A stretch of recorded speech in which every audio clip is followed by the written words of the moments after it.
When I first started in Las Vegas, I started just like I'll start here, which is fundamentals.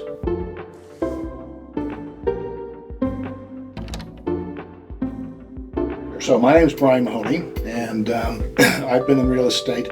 Well, I've only actually been in wholesaling for about 3 years or so. Prior to that, I was licensed since 2008, been licensed in Arizona, and I'm also licensed in Nevada. Practiced retail for a very short period of time just before the crash. And then beyond that, I've been entrepreneurial and have started 2 businesses and sold them in between that time and now. So I have a son who is in wholesaling.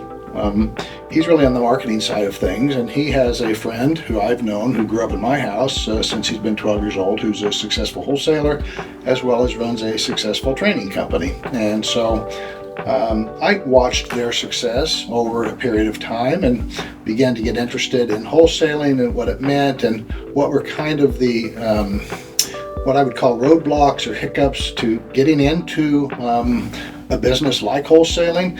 And then when I started to investigate it, looking at what margins there were and how it worked, and coming from a very corporate background as well, I understand margins and I understand expenses. And when I started looking at profit and loss statements of that group, I thought, well, there is very few, if any, businesses that I'm aware of that you can put in the kind of work you need to put in, which is a lot. You do have to work hard. This is a job that requires your attention. It's a position that requires your attention. It's not part-time. When I looked at that, what I found was it was extremely profitable if run well. And so, therefore, I got in wholesaling. As you know, I was one of your franchisees in Las Vegas and also Northern Nevada, and we had I would say, a good measure of success there.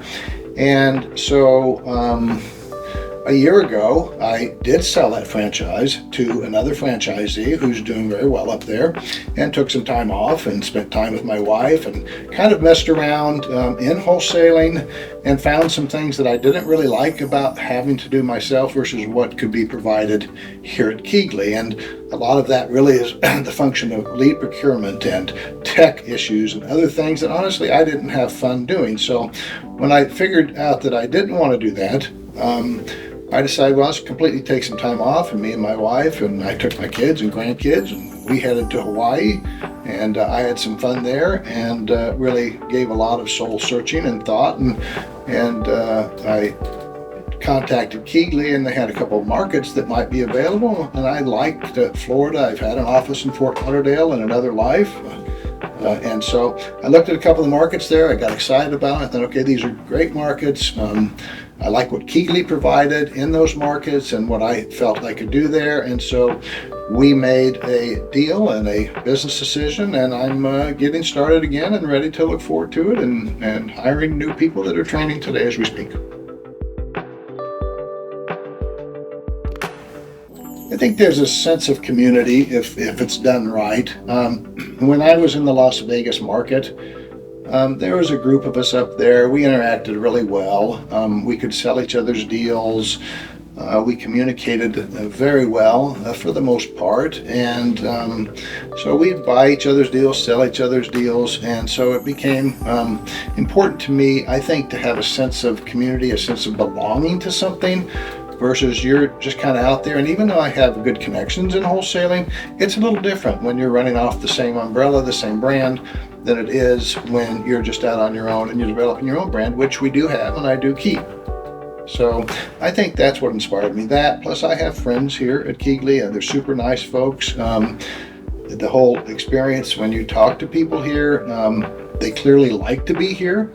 And I've never been in here where I've seen anybody who doesn't want to be here. They've always been friendly to me and been very first class.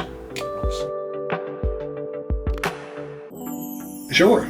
I mean, they have their contact management system that is set. They have staff that will help you when you have technical issues with it, which is a very big advantage versus having to pay for that yourself, which comes out of your net profit.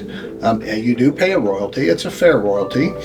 And they've made some changes since I was here the first time that I think are even more advantageous to people joining. And so they take away what I would consider to be a lot of the things that you have to do day to day that stop you from doing the things you do to really create the most revenue, or what is called here gross profit, for your business that ultimately leads to a net profit. So they take a lot of that off of your plate, and they still have things they have to work on, and you'll bring things to their attention, and they still got to get them fixed. Look, it's a work in progress. It's a great company, but I've never been with a company or owned a company that if you aren't constantly trying to get better and have the patience to work through that with your partner, which in this case is the company, if you do have the patience to work through that, then I think good things can happen to the right people that join. Once I get there, I'll tell you. But I don't know that there is. Look, when I first started in Las Vegas, I started just like I'll start here, which is fundamentals. You got to start reaching out, making connections in the market. And I live in Arizona, so this is all remote, just like it was when I was in Nevada. I never stepped foot in Nevada the whole time I was there, never saw a house in person, never did any of it. Now, I connected some people up there who would go take pictures when needed, those types of things, and many times as a real estate agent, I suggest to people that they get licensed, if nothing else for this reason, that once you're talking to realtors or real estate agents and you tell them you're licensed, something happens, which is you're not one of those guys. You know, you are seen in their eyes more as, well, I'm a professional.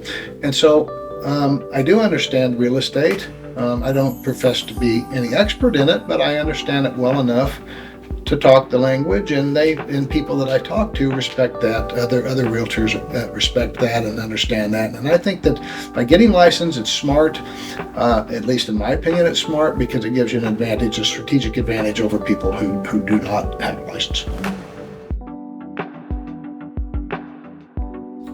It's a great question. As far as what I will do, similar, which is I will continue to